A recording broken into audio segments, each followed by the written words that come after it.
Halo, selamat sore, sahabat Pans. Baik lagi dalam program Research Corner. Sore hari ini untuk materinya, metal mining rontok semua ada apa nih? Nah, kita langsung aja nih kita undang Pak Timothy untuk bisa bincang-bincang bareng kita untuk ngebahas tentang metal mining nih.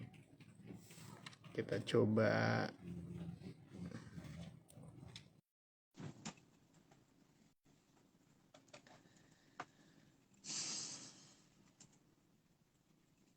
Sapa-sapa dulu kali ya. Halo, selamat sore, Kak Yuli, Kak Riki, Kak Irsi. Halo, selamat sore. Wah, ada yang dari Bandung, selamat sore. Oke, kita lagi nyambungin ya dengan Timothy ya.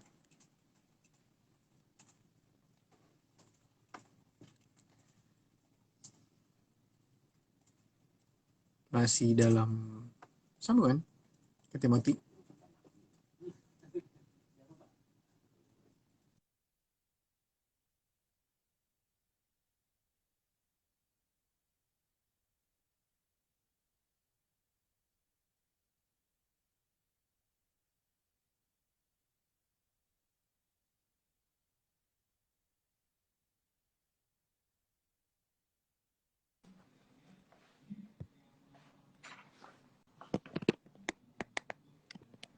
Halo?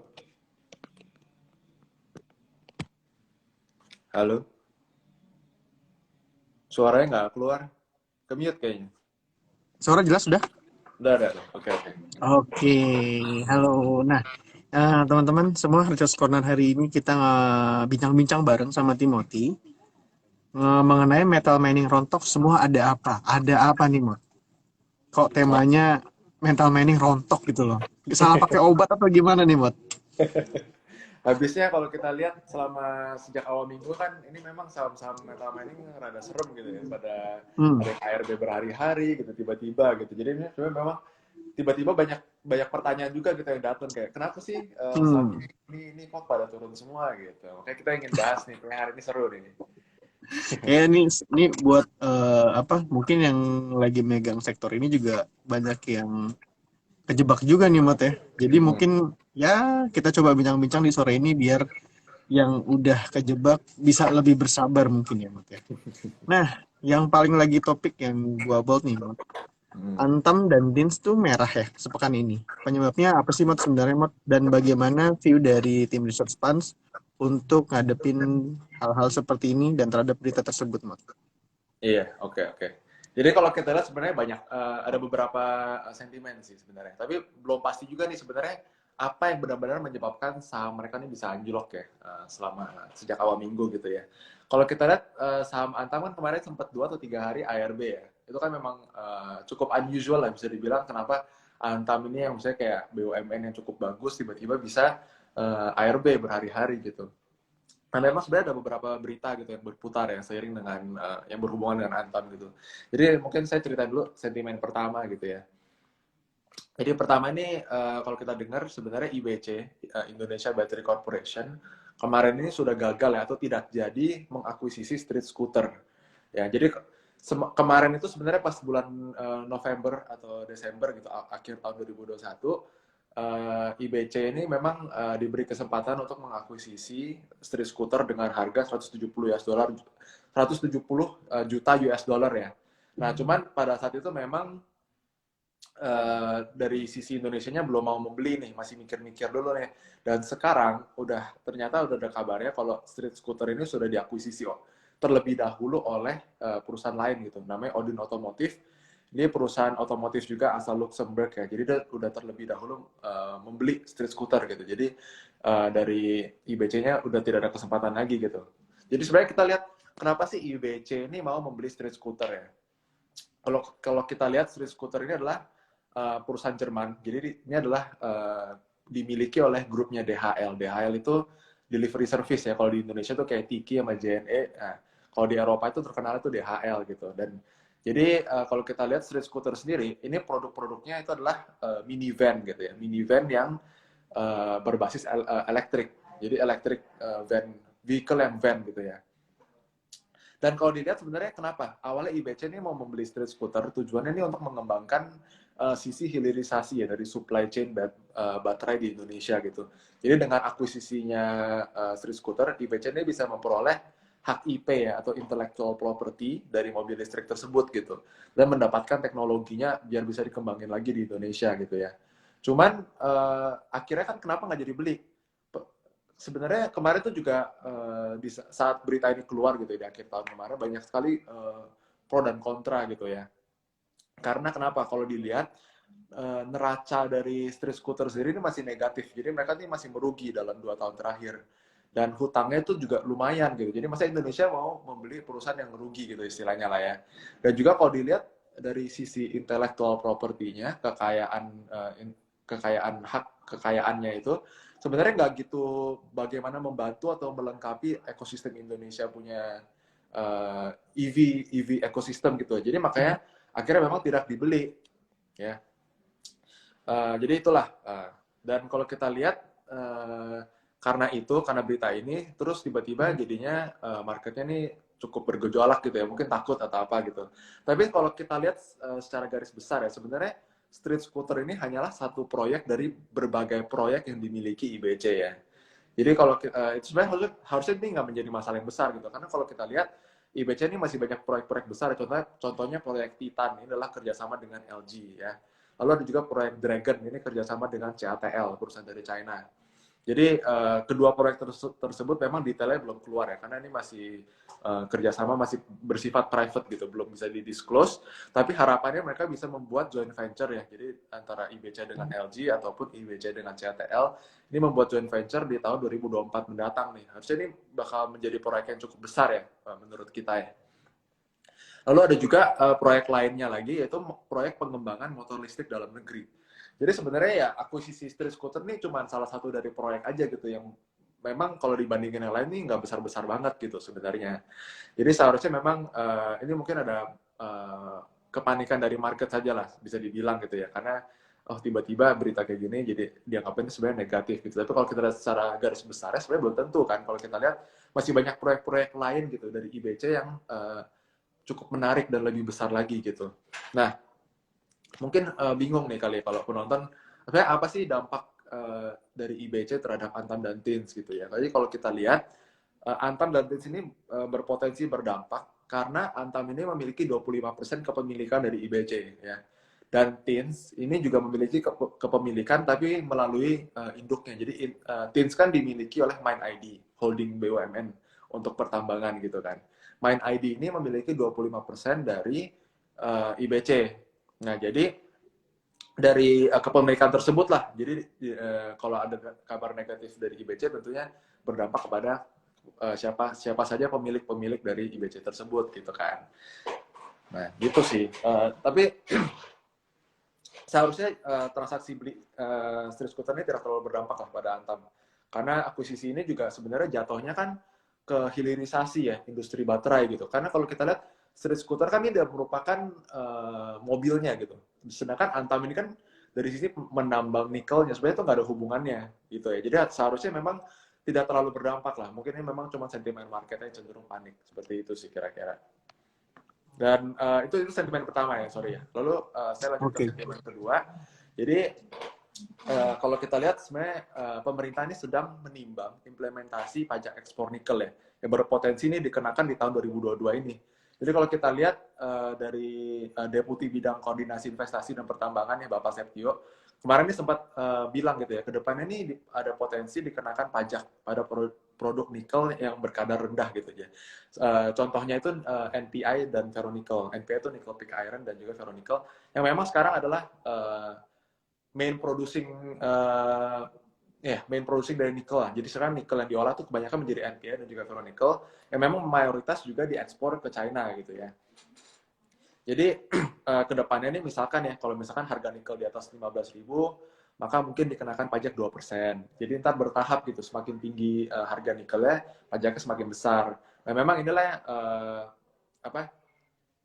yang menjadi sentimen negatif mungkin yang dilihat ya, karena begitu kan sekarang kalau kita lihat harga dari nikel sendiri juga sudah mencapai 22.000 US dollar per ton gitu ya. Jadi memang ada potensi pengenaan pajak inilah menjadi sentimen negatif gitu terhadap prospek dari emiten-emiten hulu dari nikel ya kalau kita lihat. Ya, mungkin seperti itu. Dan Oke. sebenarnya kalau di sisi lain ya, kalau kita lihat dari sisi pemerintahan ya, kenapa mereka ingin menerapkan pungutan ekspor ini gitu. Jadi kalau kita lihat sebenarnya mereka ini ingin mengarahkan agar perusahaan-perusahaan di Indonesia ini tidak menggunakan sumber daya alam mereka yaitu nikel ini hanya diolah menjadi NPI atau ferronickel langsung diekspor karena kan itu nilai jualnya belum terlalu tinggi. Jadi pemerintah tuh ingin agar perusahaan-perusahaan atau smelter-smelter di Indonesia ini mengolahlah terlebih dahulu menjadi produk hilirisasi lainnya gitu yang memiliki nilai tambah lebih ya. Misalkan stainless steel gitu. Itu kan bisa berapa kali lipat dari harga ferronickel gitu kan. Baru diekspor keluar. Nah, jadi sudah barang jadi baru diekspor, baru memiliki nilai yang lebih tinggi gitu kan, nilai jual yang lebih tinggi. Sebenarnya itu sih view dari pemerintah kenapa mungkin ada potensi ingin dikenakan pungutan ekspor ya. Dan sebenarnya pemerintah ini juga menimbang ya jumlah cadangan nikel yang terbatas di Indonesia gitu. Jadi kita harus melihat juga nih bagaimana cara memitigasi ya agar Indonesia ini bisa mendapatkan keuntungan yang maksimal gitu dari sumber daya alam yang tersisa saat ini. Kalau dilihat sebenarnya ini sebenarnya cukup sama ya dengan skema pungutan ekspor CPO ya saat ini. Jadi semakin tinggi harga CPO kan semakin tinggi juga tuh pajak yang dikenakan ya. Dan ini berlaku juga nih ke depannya ke nikel kalau memang kebijakan ini benar-benar diterapkan ya. Nah, halo Mas. Oh, ke disconnect ya? Aman, aman. Oh, aman. Oke. Ya, jadi sebenarnya kalau ini pungutan ekspor ini, potensi pungutan ekspor ini memang bisa sangat berdampak ya pada Antam ya. Karena kalau kita lihat Antam sekarang ini punyanya pabrik ferronickel nih, dengan kapasitas 27.000 ton ferronickel per tahun ya. Dan tahun ini mereka ada satu pabrik lagi yang jadi sebesar 13.500. Jadi meningkat kapasitas sebesar 50% di tahun ini. Dan hasil dari mereka ini kan menghasilkan ferronickel doang nih, ferronickel di mana ini termasuk bagian dari yang ingin dipajakkan gitu oleh pemerintah ke depannya. Jadi kalau kita lihat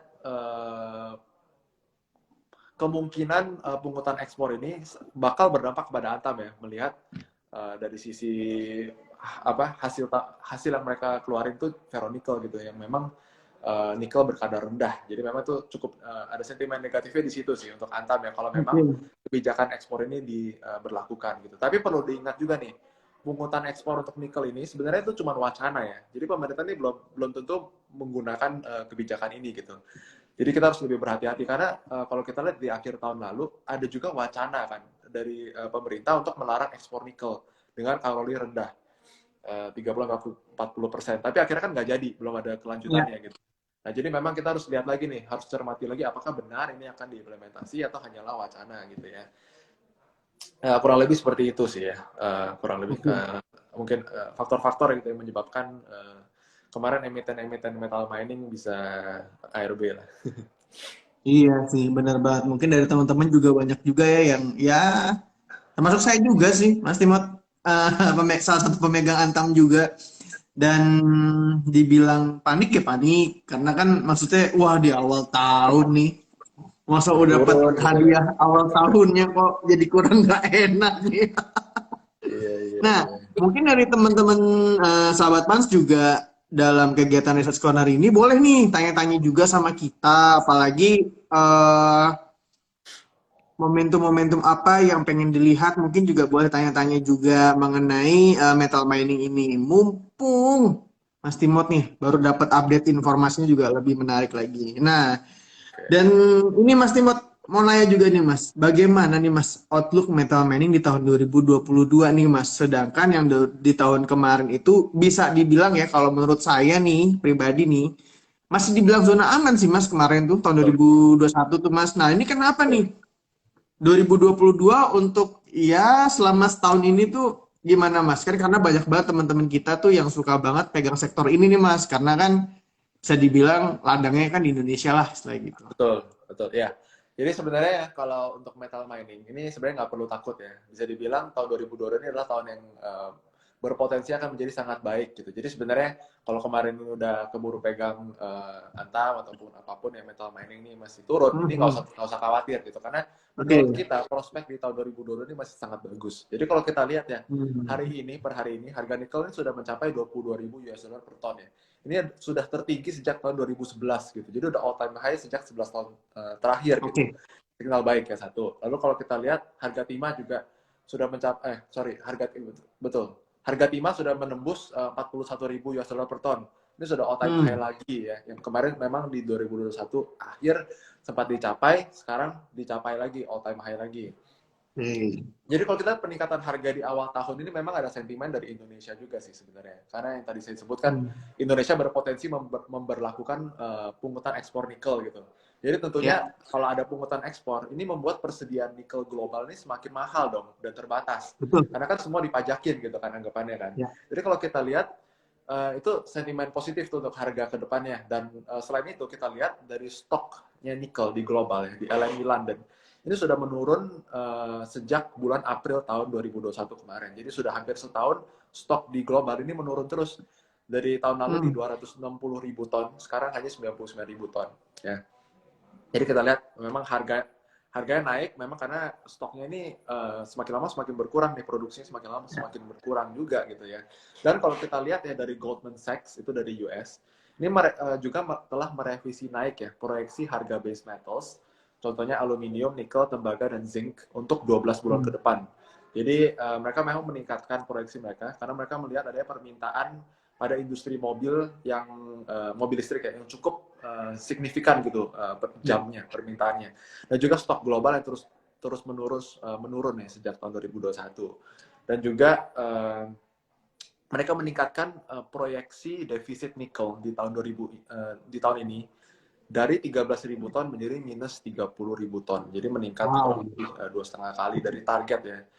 Jadi kita bisa lihat outlook-nya nih ke depannya nih bakal ada supply shortage ya, supply squeeze yang memang menyebabkan harga meningkat gitu. Dan mereka juga menargetkan rata-rata di tahun 2022 ini harganya mencapai 24.000 ton. Jadi kalau kita lihat sekarang 22.000 per ton, ini sudah all time high untuk 11 tahun terakhir. Goldman Sachs saja memprediksi tahun ini bisa 24.000 ton gitu, jadi 24.000 per ton gitu. Jadi kita lihat harusnya ke depannya memang masih banyak ruang untuk bertumbuh lah untuk dari sektor metal mining ini ya. Dan kalau kita lihat dari sisi lain ya, dari sisi perusahaan nih, Tesla kemarin sudah bekerja sama dengan Talcon Metals. Ya, jadi mereka memastikan pasokan nikel sebanyak 75.000 ton setiap tahunnya buat Tesla. Ya, sedangkan pertambangan dari Talon Metals ini baru mau mulai beroperasi. Jadi belum beroperasi tapi sudah di book dulu nih setiap tahun 75.000 ton sama Tesla. Jadi kita bisa lihat nikel ini begitu langka gitu sampai yang belum berproduksi pun sudah di book ke depannya ini bakal ada kontrak jual beli nih padahal belum beroperasi gitu. Jadi memang kalau kita lihat dari industri mobil listriknya kan sudah mulai berkembang gitu ya. Jadi tentunya ke depannya ini kita bakal melihat ada tren-tren dari sektor otomotif ya yang ingin segera mengunci supplier nikel gitu agar kebutuhan produksi mobil mereka ini bisa terjamin dan juga terpenuhi ya. Jadi ya itulah. Lalu kalau kita lihat secara overall metal mining ini memang masih sangat menarik gitu, terutama nikel sih kita lihat. Melihat dari ya tadilah kebutuhan yang mendesak ya di tengah produksi yang belum juga begitu meningkat, masih relatif stagnan gitu. Kurang lebih seperti itu sih. Oke, pantesan ya pemerintah kita tuh lebih hati-hati banget sekarang ya kalau untuk mau ekspor ya Mas Mot ya. Mungkin ya karena dia juga ngeliat market luar kan udah tipis dan sedangkan kan cadangan kita juga istilahnya masih mumpuni lah ya buat jadi saingan di. Jadi nikel yang tersisa ini jangan dijual dengan harga rendah, Betul. Kita harus olah dulu. Iya. Biar udah jadi barang jadi baru kita jual lah. Setidaknya kita juga untung. Betul. Karena kan selama ini kan barang mentah terus kan Mas ya. Sorry? Berarti kan selama ini kan barang mentah terus kan yang sering dijual kan, makanya kan. Iya, makanya masih yang berkadar rendah lah, bukan mentah juga sih. Betul. Udah dijual keluar, orang luar ngejadiin balikin lagi ke kita dengan harga mahal. Itu kan waduh wadidaw Iya. banget nih. Oke. Mungkin nih Mas sambil kita bincang-bincang juga nih dari teman-teman mungkin sahabat fans ada yang mau tanya-tanya silahkan banget. Yuk kita diskusi sore hari ini bareng Mas Timothy ngebahas Metal Manning rontok.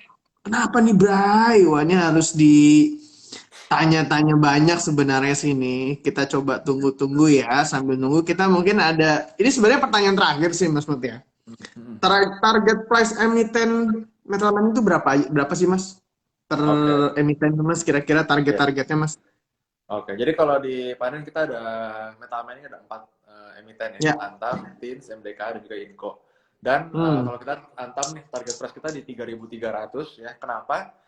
Sentimen positifnya itu adalah pabrik ferronickel ya. Jadi ada satu pabrik ferronickel yang bakal jadi di tahun ini yang meningkatkan kapasitas produksi mereka sebanyak 50% gitu.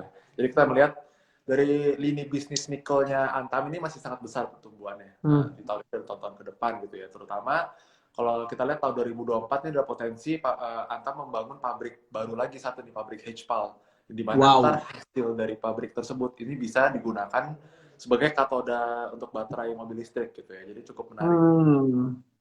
Lalu kedua ada Teens ya, target price kita di 1.700. Sentimen positifnya apa? Kita melihat di tahun ini ada satu Ausmelt baru yang akan mulai beroperasi. Ini akan meningkatkan tingkat purifikasi ya. Jadi ntar timah yang diolah oleh PT Timah ini akan semakin tinggi recovery-nya. Artinya produksinya bisa turut meningkat juga gitu ya. Dan juga Hmm. kedepannya kita lihat ada ada perubahan nih RKAB dari pemerintah daerah ke pemerintah pusat. Ini bertranslasi kepada harapannya ya adalah pengurangan dari illegal mining nih ke depannya. Jadi Timah ini ke depannya harusnya produksinya bisa perlahan-lahan meningkat gitu. Dan kalau ketiga MDKA, target price kita di 4.100. Ini katalis positifnya kita lihat dari Oke. kemarin ini ada akuisisi oleh MDKA ya, anak usaha MDKA ini mengakuisisi sebagian dari kepemilikan dari JV Pani ya, joint venture Pani dari PSAB ya. Itu nanti kedepannya bakal bisa menggali proyek untuk emas kedepannya nih. Jadi Oke. kedepannya itu menarik di situ dan juga ada satu lagi peningkatan kapasitas produksi dari proyek AIM mereka. Jadi overall MDK ini masih sangat bagus lah long termnya ya. Dan terakhir kita ada Inco, target price kita di 6.100 ya. Ini katalis positifnya apa? Kedepannya mereka banyak sekali proyek-proyek ya, yaitu pembangunan pabrik HPAL, pabrik RKEF, yang tentunya itu adalah nanti hasil olahannya itu nikel-nikel yang kadar tinggi lah, kurang lebih Hmm. begitu ya. Dan juga ada rebuilding furnace mereka yang akan tuntas di bulan Mei tahun ini. Jadi artinya kedepannya nih produksi mereka bakal bisa kembali normal lagi, kembali tinggi lagi gitu. Karena kemarin 2021 sempat turun ya, karena banyak sekali maintenance yang terjadi. Kurang lebih seperti itu, Pak. Oke. Sebenarnya uniknya gini sih Mas Mut ya. Pantesan nih tolong dikoreksi ya kalau saya salah ya. Mm-mm. Kan sekarang kan untuk mobil listrik tuh banyak banget. Apalagi beberapa brand tuh juga udah mau ngeluarin juga kan. Udah apa namanya, bawa saingan lah sama Tesla lah gitu. Mm-mm. Bener nggak sih, ini berita yang saya dapat tuh Indonesia tuh adalah salah satu tujuan untuk pabrik baterainya gitu loh. Mm-mm. Iya, benar sih, Pak. Karena kalau kita lihat kemarin aja, kan Jokowi juga datang gitu untuk meresmikan pabrik mobil baterai, pabrik baterai untuk mobil listrik pertama di Indonesia, Ya. ya. Dan kalau kita lihat tahun depan, LG juga sudah kerjasama dengan IBC konsorsiumnya untuk membangun pabrik mobil listrik juga Hyundai. Nanti Hmm. merek Hyundai ini bakal diproduksi di Indonesia nih mobil listriknya. Dan Wow. itu bakal sebagian dijual di Indonesia, sebagian diekspor kembali ke Korea gitu.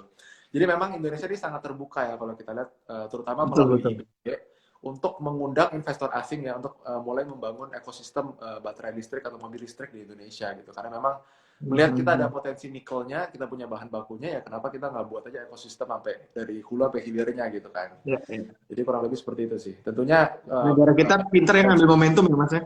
benar benar benar benar.